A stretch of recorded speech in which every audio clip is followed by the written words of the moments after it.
Amém. Vamos abrir as nossas Bíblias no livro de 2 Pedro.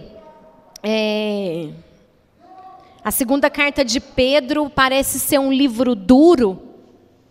É um livro que tem, às vezes, parece um livro muito de condenação até, comparado principalmente com a primeira carta, que ele fala bastante de misericórdia, mas eu não quero ser dura, não. Nós estamos falando esse mês sobre justiça e corrupção, né? Até que ponto nós somos justos e quando a gente começa a ser corrupto. E é muito fácil a gente se tornar corrupto. E talvez quando a gente fala de justiça e corrupção, a gente pensa muito em política. Principalmente por conta do momento atual que o nosso país está vivendo, né? Se você for ver, na verdade, a história do Brasil, eu acho que todos os momentos foram bem difíceis.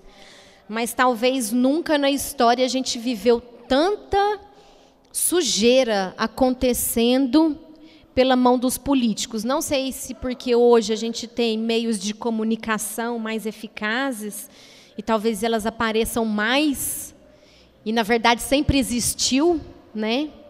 Mas está aí essa questão da gente falar de justiça e corrupção e muitas vezes pensar em política. Mas eu queria trazer aqui hoje a gente falar de justiça e corrupção numa abordagem mais individual, na nossa vida.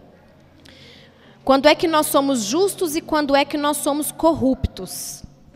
Porque a gente pode muito bem terceirizar a corrupção e a injustiça para um governo, para um sistema, para um grupo de pessoas, que são os únicos, talvez, que seriam injustos, e a gente pode, muitas vezes, não fazer um diagnóstico individual, né, de mim mesmo. E é complicado, porque muitas vezes a gente analisar a nós mesmos é ruim.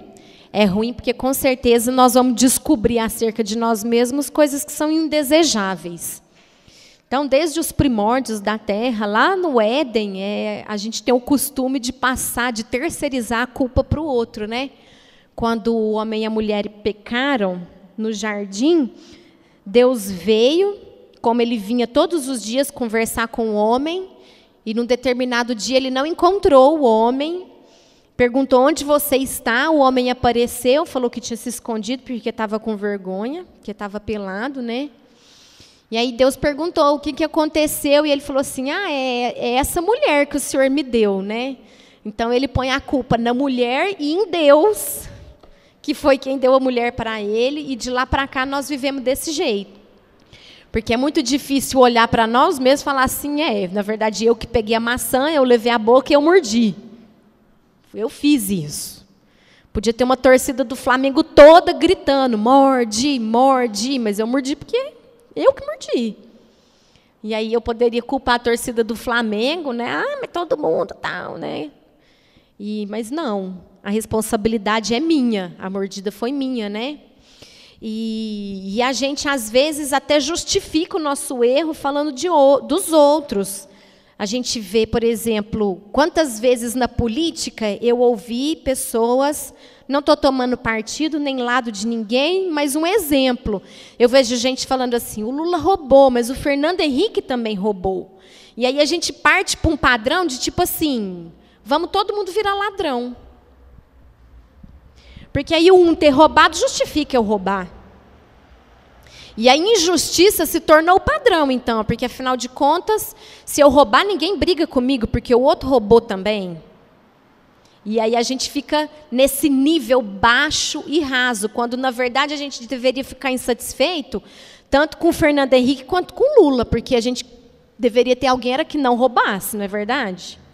Mas a gente passa, às vezes, a se acostumar com essas coisas e elas vão entrando na nossa vida e, às vezes, a gente não percebe e a gente passa a agir na nossa vida de acordo com conceitos que nós vamos criando, nós vamos estabelecendo. E não há nada que nasce na gente que é bom. O que nasce no homem, termina no homem. Então, para que haja algo de bom em nós, tem que nascer em Deus. Amém? E eu queria ler o capítulo 2 da segunda carta de Pedro. Vocês podem abrir, a partir do versículo 1, fala assim: No passado surgiram falsos profetas no meio do povo, como também surgirão entre vocês falsos mestres. Estes introduzirão secretamente heresias destruidoras, chegando até mesmo a negar o soberano que os resgatou, e vão trazer sobre si mesmos repentina destruição. Muitos seguirão os caminhos vergonhosos desses homens, e por causa deles será difamado o caminho da verdade. Em sua cobiça, tais mestres os explorarão com histórias que inventaram. Há muito tempo a sua condenação paira sobre eles, e a sua destruição não tarda. Vamos parar por aí? Fica parecendo até que Pedro tá bravo, né? Parece que Pedro está nervoso, né? A gente deveria também ficar nervoso quando vê injustiça, quando vê alguém falando a mentira, quando vê alguém na posição de mestre pregando alguma coisa que não é a verdade, que não é a palavra de Deus, né? E aqui ele está falando de mestres, não só os mestres que ensinam a palavra de Deus, mas mestre no sentido de todo aquele que detém uma posição de que ensina alguma coisa para os outros. Então, o mestre deve ser alguém que não corrompe a palavra que ele está ensinando, o conteúdo daquilo que ele está ensinando. E aí ele fala que no nosso meio surgirão falsos mestres, que vão começar a ensinar coisas que são a respeito de si mesmo ou daquilo que eles acreditam, chegando até mesmo negar o soberano, que é Deus.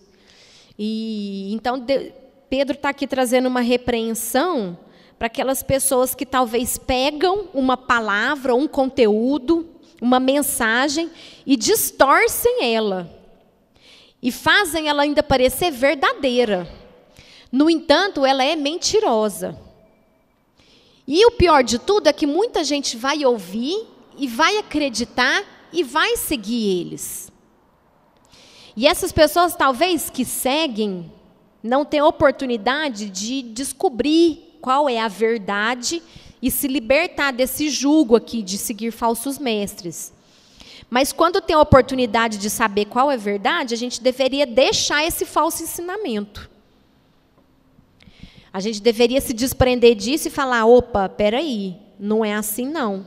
A Bíblia fala de um povo, de um lugar chamado Bereia, que sempre que chegava alguém para poder falar alguma coisa, pregar alguma coisa para eles, eles pegavam a palavra e conferiam para ver se era verdade.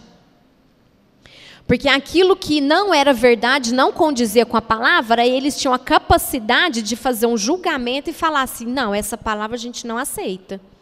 Essa palavra a gente não acredita. E às vezes nós estamos sendo levados por, digamos que, interpretações, por entendimentos que podem ser convenientes com a minha situação, com a minha vida, que podem ser convenientes com o meu conforto, com aquilo que me agrada. A gente tem hoje, inevitavelmente, é como se a gente tivesse lentes.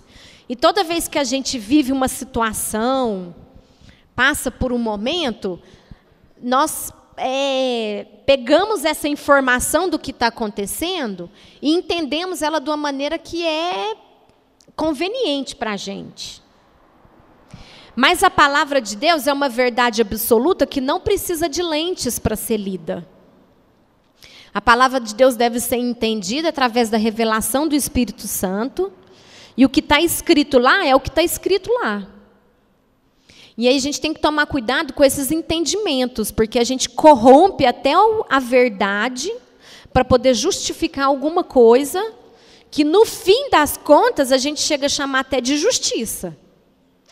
E muitas vezes não é justiça. Porque nós estamos lendo com essa lente que é nossa, que faz parte de nós, né? Continuando lá no versículo 4. E aí Pedro é duro aqui, ele fala, pois Deus não poupou os anjos que pecaram, mas os lançou no inferno, prendendo-os em abismos tenebrosos, a fim de serem reservados para o juízo.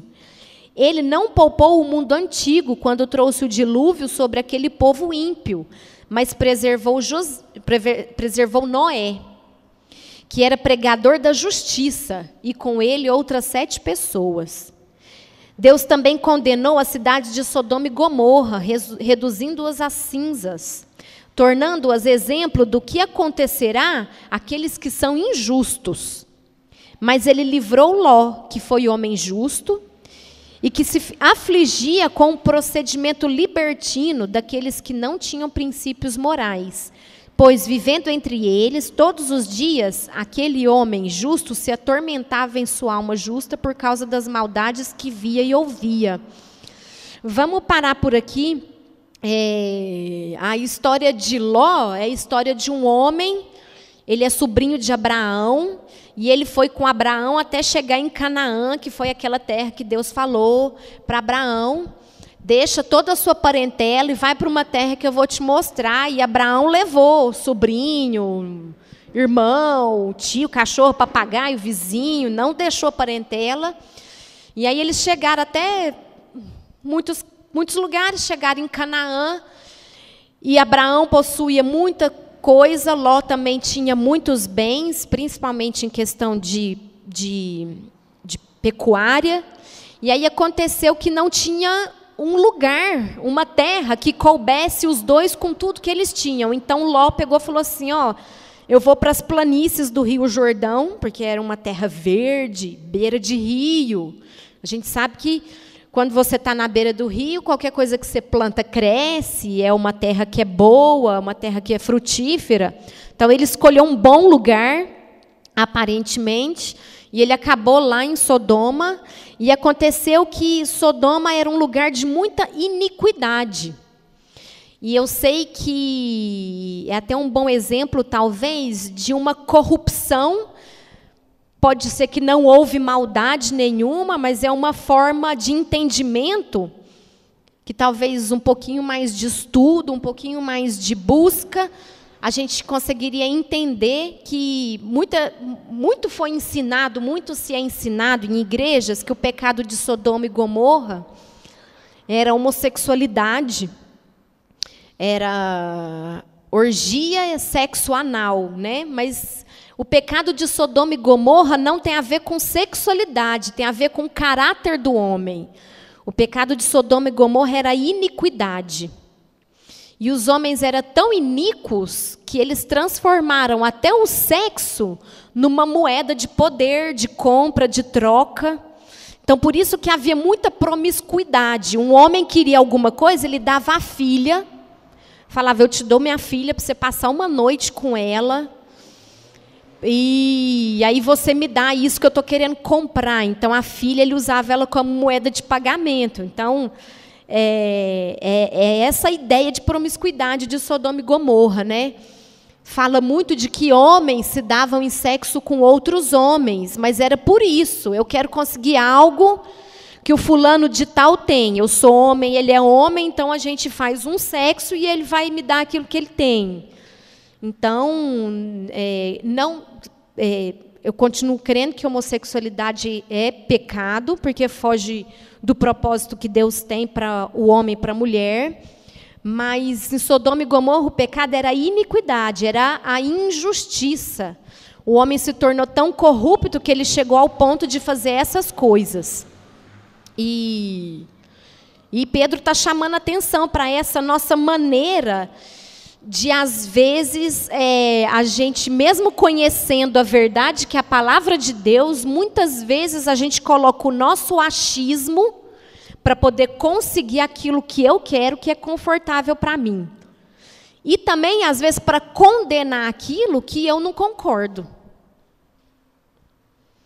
Então, muitas vezes eu brigo com o irmão e eu consigo achar até um versículo na Bíblia para poder justificar, né? Por que eu estou falando aquilo com o irmão?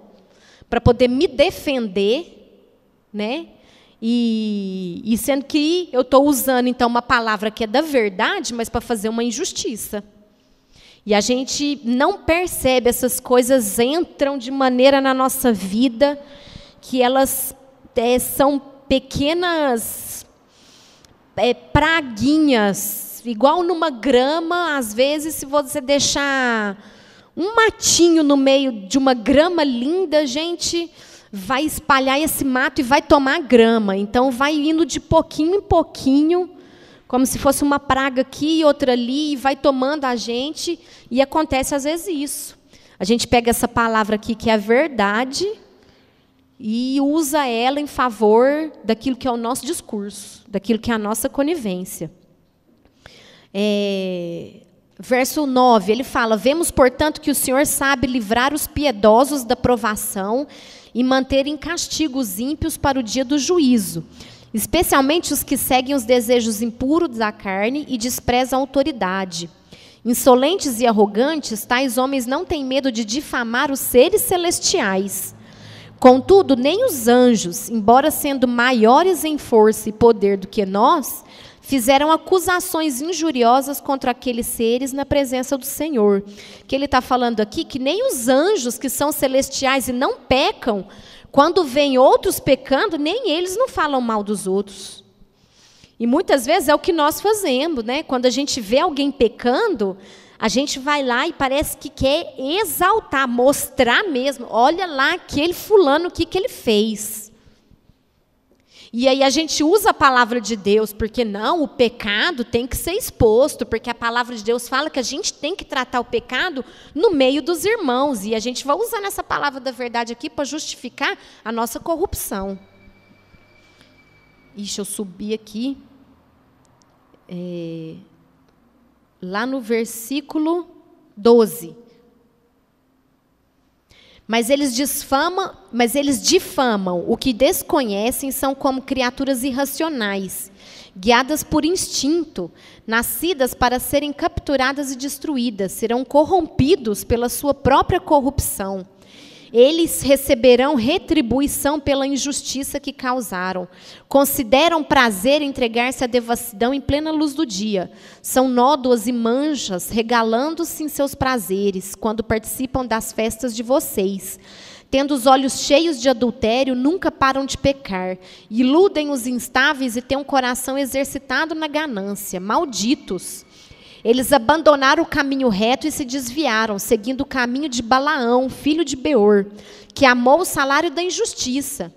Mas em sua transgressão foi repreendido por uma jumenta, um animal mudo que falou com voz humana e refreou a insensatez do profeta.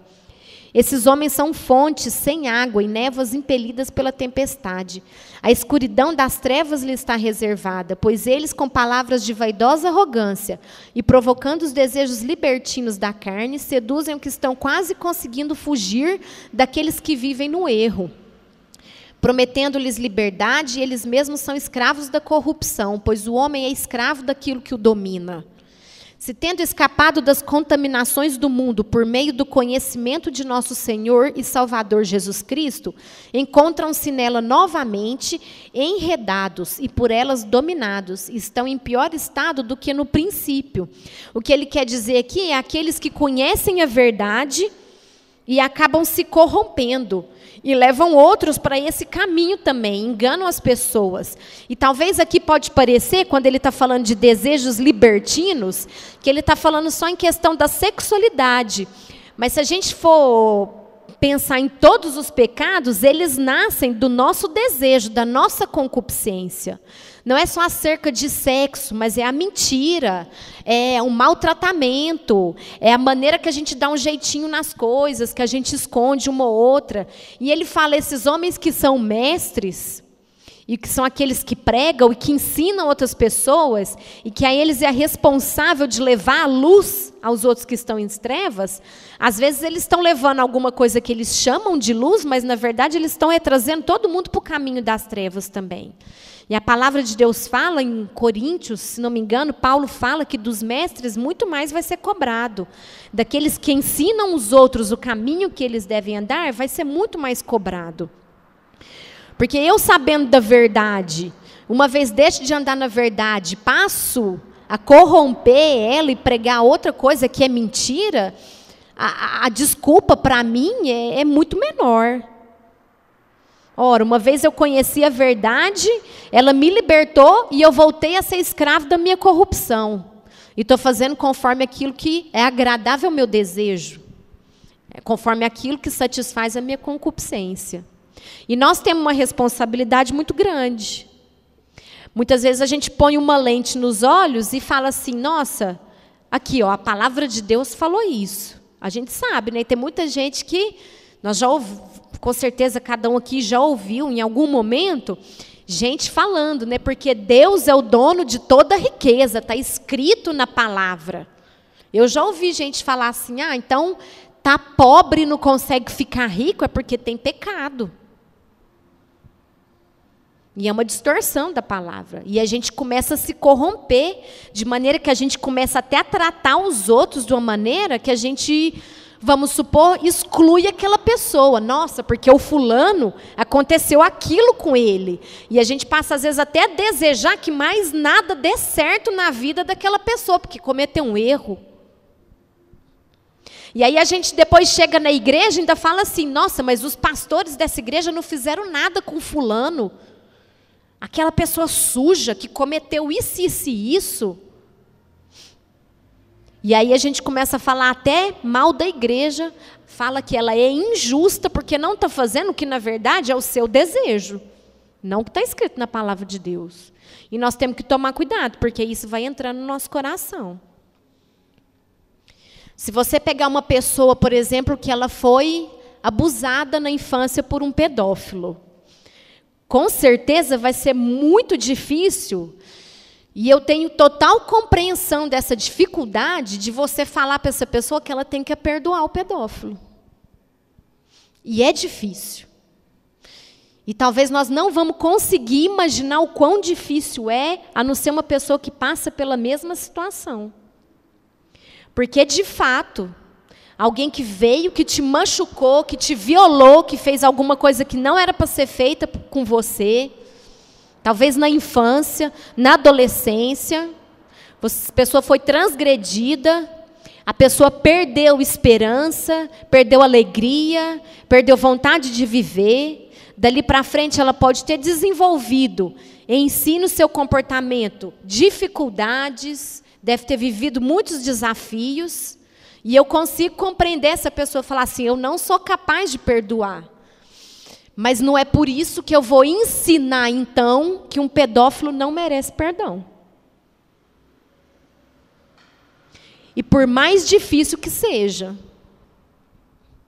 Quando eu fiz um curso de aconselhamento cristão para pessoas que passam dificuldades na sua sexualidade.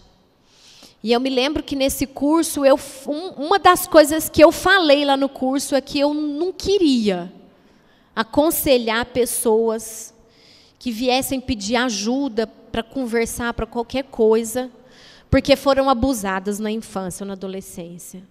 Porque eu mesma tenho uma dificuldade de falar assim, como que eu posso perdoar uma pessoa que faz isso com uma criança? E essa é a lente que passa pelos nossos olhos. E às vezes a gente deixa de estender o perdão a alguém porque a gente passa até usar a palavra de Deus para justificar que não é merecido. E a gente corre esse risco em várias outras coisas na nossa vida e no nosso dia a dia. De transformar algo que é injusto em justiça. Baseado, na verdade, naquilo que é um discurso meu. E não o que está escrito na palavra. E nós temos várias outras coisas para poder aplicar. Eu poderia falar aqui que Deus estende o perdão dele para o Michel Temer, para o Lula, para o Fernando Henrique. E é tenso, porque nesse exato momento, Michel Temer, não queria nem o impeachment dele, né? É aquele tipo de coisa que às vezes a gente até ora baixinho para a pessoa do lado não escutar, né? Deus, mata ele. Igual a mulher orou para Jó, não foi verdade? Amaldiçoa esse Deus e morre. Não falou uma coisa dessa? Não parece um absurdo? E quando a gente fala, não parece tão absurdo, né? Porque a gente para de prestar atenção nas coisas, não como a corrupção do meio que a gente vive, ela nos atormenta e às vezes ela entra dentro de nós e passa a fazer parte do nosso caráter, né? Então, aqui no versículo 21, ele fala: teria sido melhor que não tivessem nem conhecido o caminho da verdade, do que, depois de terem conhecido a verdade, voltarem as costas para o santo mandamento que lhes foi transmitido. E, às vezes, nós não estamos nem percebendo que a gente está fazendo isso. A gente dá as costas para o santo mandamento que nos foi ensinado, para poder justificar coisas que para nós são agradáveis. Eu consigo entender, às vezes, uma menina que sofreu, que foi abusada, que foi abandonada, que todo homem que entrou na sua casa tratou ela mal e tratou a mãe mal, e que muitas vezes ela cresce escutando da mãe, de alguma outra parente, uma vizinha, alguém de perto, que todo homem é igual. Minha filha, quando você crescer, você se vira, não confia em homem nenhum. E essa menina, quando crescer, virar e falar que tudo é machismo, e ela vira feminista, e eu consigo compreender isso, porque, afinal de contas, todo homem que passou na vida dela fez mal para ela. E que toda história que a gente vê no jornal, e a gente conversa com alguém na rua, ou então você sai e senta do lado de um casal no restaurante, um homem está tratando uma mulher mal, e isso acontece mesmo. Mas a gente, mesmo sendo feminista, tem que perdoar os homens. E aí é difícil, porque eu, como mulher, quero ser feminista, que, afinal de contas, eu vou defender aquilo que é bom para mim. E aí, às vezes, a gente esquece de aplicar a justa justiça, que é a palavra de Deus. Não é outra. Não há outra. Não há. E eu estou falando do feminismo aqui porque eu sou mulher, certo? Porque eu sei de caso de homem que foi abandonado, que até apanhava de mulher, mulher era possessiva, e ele que ficou cuidando de filho, trabalhando, pagando tudo sozinho. E eu entendo, quando você olha a situação, você até fala assim, é justificável. E eu teria que ficar do lado desse homem também, mas ele também vai ter que perdoar a mulher. E muitas vezes a gente pensa assim, não, há uma justiça sendo feita aqui, na defesa dos direitos das mulheres. Tudo bem, eu sou a favor. Eu acho que se uma mulher tem a mesma função que um homem numa empresa, ela tem que ganhar o mesmo tanto. Eu acho isso. Assim como, na palavra de Deus, eu acredito que tem coisas que são próprias de mulher, coisas que são próprias de homem, porque está na palavra de Deus. E aí eu não posso deixar a justiça que se é falada por aí ser mais alta do que o que está escrito aqui. E nós temos que tomar um cuidado, porque muitas vezes a justiça daí, aquilo que parece justo, é muito agradável aos nossos olhos, e a gente se apega a essas coisas, e a gente ensina isso a outras pessoas e faz seguidores dessas coisas. E aí a cobrança vai ser muito maior para nós. Então, ao invés de eu pôr a lente da minha vida, da minha situação, do que aconteceu comigo para ler a palavra de Deus, antes disso, que a palavra de Deus seja a lente nos nossos olhos, para que toda situação que a gente passar, que a gente viver, a gente possa enxergar segundo a palavra de Deus e fazer o que é justo de verdade. E fazer o que é justo de verdade. Nós fomos chamados para a justiça. Deus criou o homem para a verdade. E aí ele caiu no pecado e ele não vive mais para a verdade. Por isso que a mentira é pecado. Mas aí Deus deu então para o homem a chance de ele resgatar uma vida que ele possa falar a verdade. E aí, para viver essa vida então, não corrompida e justa, vai exigir de nós muita disciplina. Muita disciplina. Pedro está sendo duro, parece que falta misericórdia, né? Mas essa segunda carta de Pedro, ele já sabia que os dias dele estavam contados, que a sentença dele ia chegar, que ele ia morrer. E eu fico pensando que, na verdade, ele não está nem sendo duro, ele está com pressa. Eu, pelo menos, olho, leio essas cartas de Pedro, e eu falo assim, ele está com pressa de falar para você assim, olha, presta atenção, não é isso, lê aqui, porque a gente não sabe. Não estou querendo passar medo, não, mas, de fato, a gente tem que começar essas coisas, é hoje, é agora, a gente não sabe como é que vai ser amanhã. Eu tenho que começar hoje, eu tenho que começar agora. Eu sei quais são as injustiças do meu coração.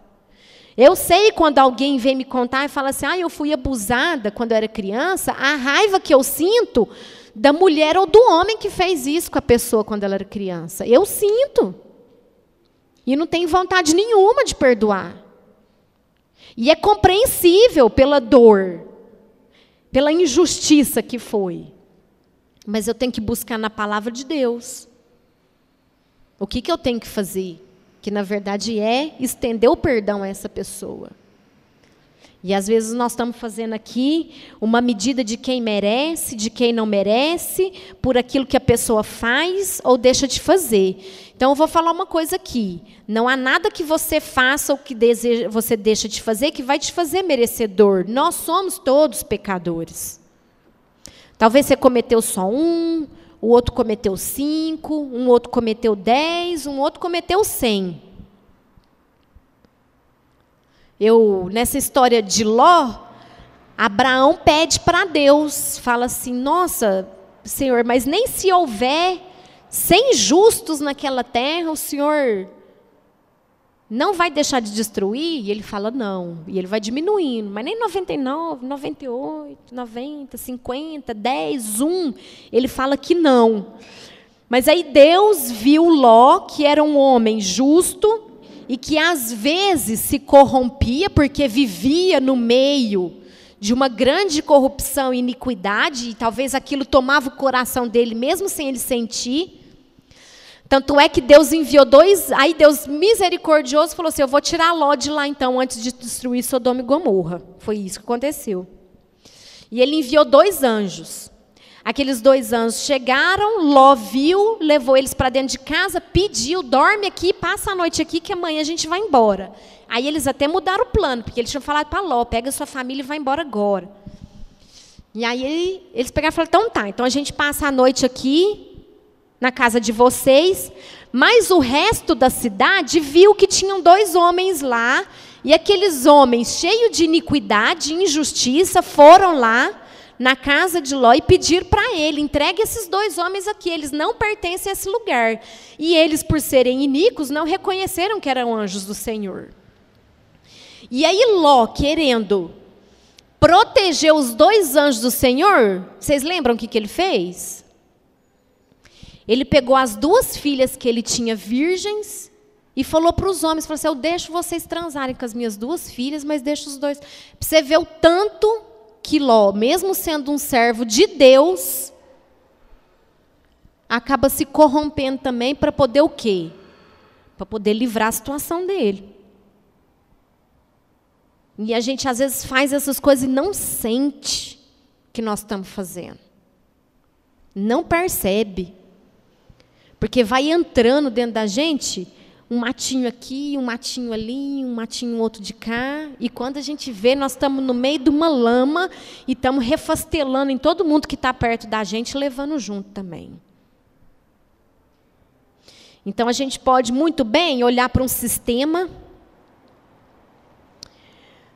olhar para um governo, olhar para um grupo, olhar para a política, olhar socialmente falando para movimentos, para organizações, instituições, e falar que elas são corruptas. É muito fácil. Mas a gente olhar para nós mesmos e identificarmos essas ervas daninhas que às vezes são pequenas e a gente nem sente, nem percebe, é muito difícil. Porque vai exigir de nós muita renúncia de vontade própria. vai exigir de nós abrir mão daquilo que a gente julga que é justiça e que é verdade. E que a justiça no reino de Deus, ela tem muito mais a ver com renunciar e perder do que ganhar e ser defendido.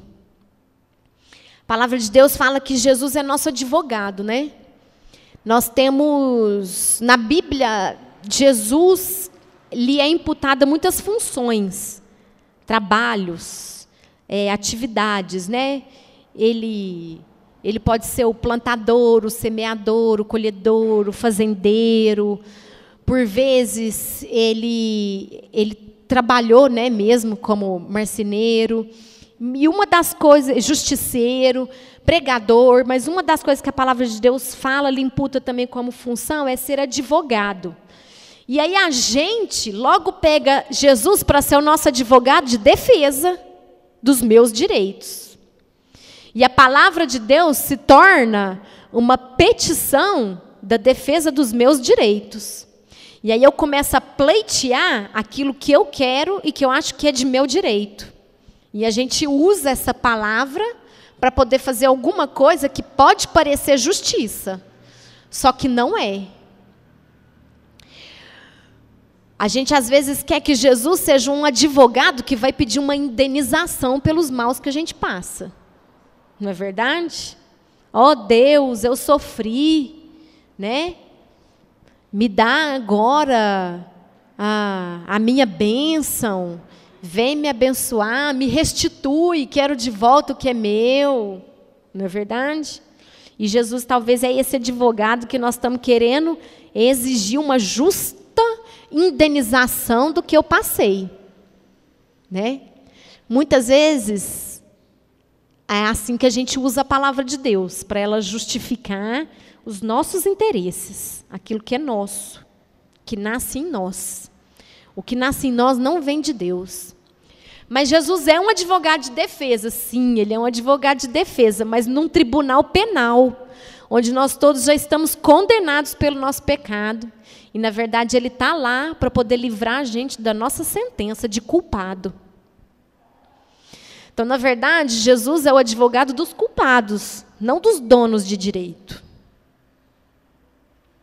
E muitas vezes a gente acha que justiça é requerer o nosso direito, quando na verdade a justa justiça é aquele perdão que eu recebi, agora eu vou perdoar o outro também. Ao invés de a gente chegar às vezes e falar assim, nossa, o pastor viu o que aconteceu comigo, nem chamou a atenção daquele irmãozinho que fez aquilo comigo, ninguém fez nada. Né? Mas muitas vezes você vai falar assim, pastor, me ajuda, porque eu estou achando que eu preciso perdoar aquele meu irmãozinho que fez aquilo comigo. Então, colocar um olhar diferente sobre essa leitura de justiça, porque aí a gente se corrompe muito facilmente naquilo que é confortável para a gente. E aí é inevitável, onde há uma pessoa corrompida, que não haja injustiça. E aí, às vezes, é triste, falando até de política agora, você pensar que, então todo político vai ser injusto, porque nós, por natureza, somos corrompidos. É verdade, né? E aí a gente, como cristão, podia o quê? Estar no meio dos políticos e levar a verdade e fazer com que essa corrupção seja diminuída pela reta justiça da palavra de Deus, quando a gente vê homens que às vezes falam que são de Deus, estão lá e também estão se corrompendo. Então vai ser inevitável, em qualquer lugar que a gente for, por sermos corruptos, vai haver injustiça. Mas se o nosso olhar passar pela palavra de Deus, que é poderosa, e que é o que pode transformar a nossa vida, que é o que faz o mentiroso deixar de mentir, mas passar a falar a verdade, que é o que faz o ladrão deixar de roubar, mas passar a trabalhar. Se a gente usar a palavra de Deus para que ela seja a lente nos nossos olhos, em tudo que a gente vive, aí sim vai haver justiça verdadeira. Aí sim nós não vamos ceder, nós não vamos nos entregar à nossa corrupção moral, a nossa corrupção carnal. A palavra de Deus fala que Nós já somos, por natureza, terrenos, demoníacos e corruptos. Então é necessário que a gente passe por esse filtro e coloque essa lente nos nossos olhos, para que a verdadeira justiça seja feita. E para que a gente seja reto diante dos homens. Para que quando as pessoas olharem para as nossas boas obras, elas conheçam a Deus. E não conheçam somente as coisas que nós acreditamos ser verdade e que é por elas que nós devemos ser guiados. Porque talvez nós estamos induzindo muita gente ao erro, achando que é justiça. É uma responsabilidade nossa. Então a justiça tem que passar por nós primeiro. Como? É a palavra de Deus. É só a palavra de Deus que tem a verdade. É nela que a gente acha o que é reto, o que é justo para a nossa vida. O caminho de retidão está nela, na palavra de Deus. E aí a gente pode ajudar qualquer pessoa que for. Mas é pela palavra de Deus que a gente vai fazer feministas perdoarem machistas e machistas perdoarem feministas. É pela palavra de Deus que a gente faz brancos perdoarem negros e negros perdoarem brancos. Pobres perdoarem ricos e ricos perdoarem pobres. É na palavra de Deus que a gente faz a gente olhar alguém que talvez não é irmão e ser capaz de transformar ele em nosso irmão. Amém? Que então a gente queria encorajar que é até irônico, né? Não, por muitas vezes não há prazer de fato em ler a Bíblia, conforme aquilo que a gente fala que é prazer, né? Prazeroso é ir ao cinema, é rir de uma piada, é sair com os amigos, fazer um churrasco. Para quem bebe cerveja, limitadamente, é gostoso tomar um vinho, ir numa festa, dançar, se divertir, ver o casamento de alguém. É muito fácil a gente sentir prazer nessas horas, entrar de férias. O Pedro, nossa, entrou de férias, ele já fica assim, já é o último dia de férias. Porque para eles ir para a escola, apesar de que quando vai para a escola, você busca no final do dia, como foi, filho, a aula hoje? Nossa, foi ótimo, foi demais. Eles até esquecem, né?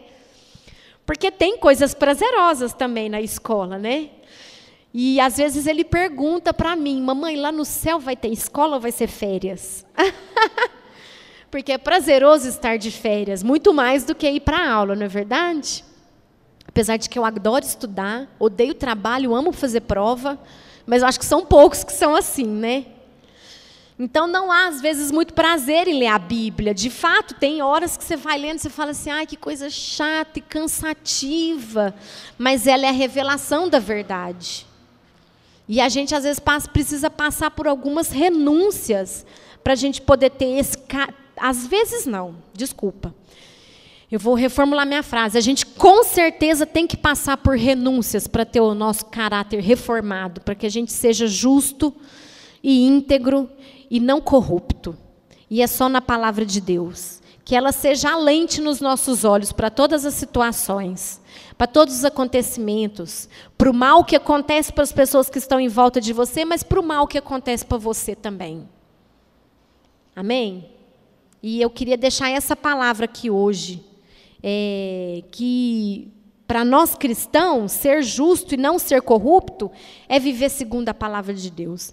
É buscar qual que é a vontade de Deus e não qual que é a nossa vontade. E usar a palavra para poder defender aquilo que é agradável a nós, aquilo que é gostoso e prazeroso para a gente, aquilo que a gente entende que tem por direito.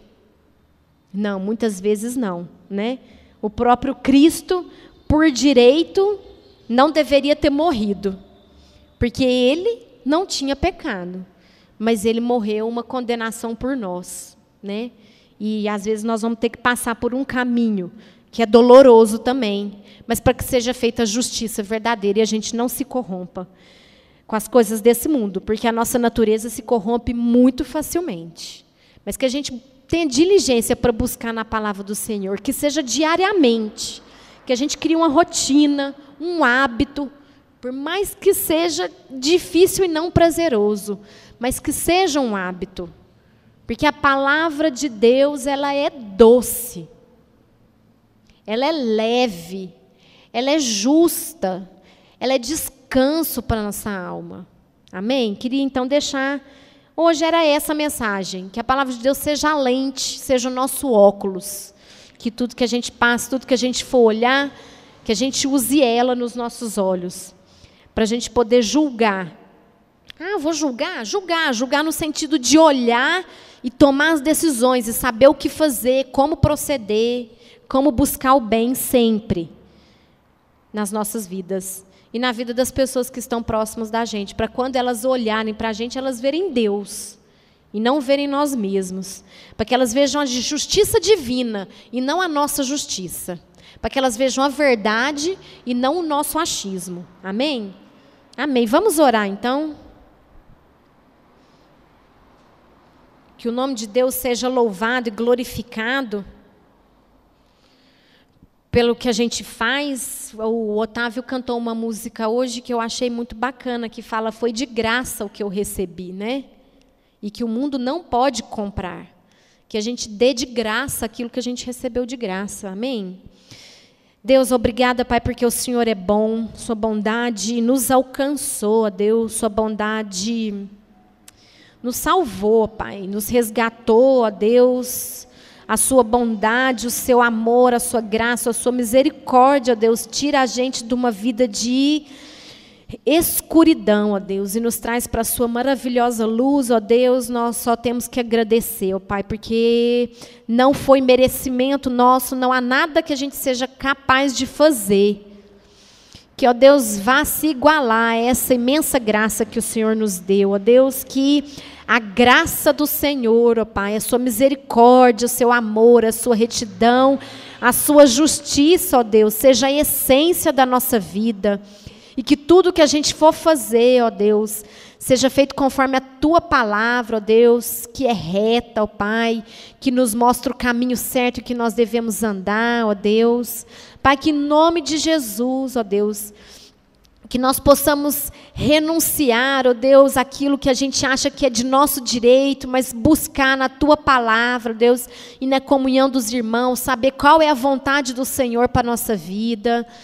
Saber, ó Deus, em nome de Jesus, procurar o Senhor, ó Deus, nos momentos em que há uma dificuldade, há um desafio, ó Deus, e que nós não façamos as coisas segundo aquilo que a gente julga ser o certo, ó Deus, mas que nós façamos segundo a Tua palavra, em nome de Jesus, que ela possa ser um filtro nas nossas vidas, ó Deus, que ela possa construir um ser, ó Deus, que vive segundo a Tua vontade, ó Deus.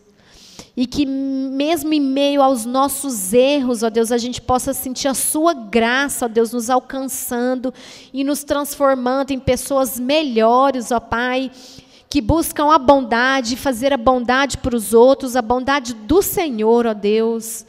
Não a bondade segundo aquilo que a gente consegue entender pelas coisas que a gente vive nessa vida, nesse mundo, ó Deus, mas a bondade do Senhor, ó Deus, é uma bondade infinita, é uma bondade incondicional, é uma bondade que não depende de outras pessoas fazerem o bem para nós, para que a gente faça o bem, ó Deus, mas é uma bondade que muitas vezes, na maioria delas, sabe renunciar, abrir mão daquilo que é confortável ou bom para mim, mas para que essa bondade alcance outras pessoas, ó Deus. Transforma cada um de nós, ó Pai, porque nós precisamos do Senhor para sermos bons, para sermos retos, para sermos justos, ó Deus. Nós precisamos do Senhor, ó Deus, para que quando as pessoas olhem para nós, elas vejam o Senhor e não nós mesmos, ó Deus. Nós precisamos de Ti.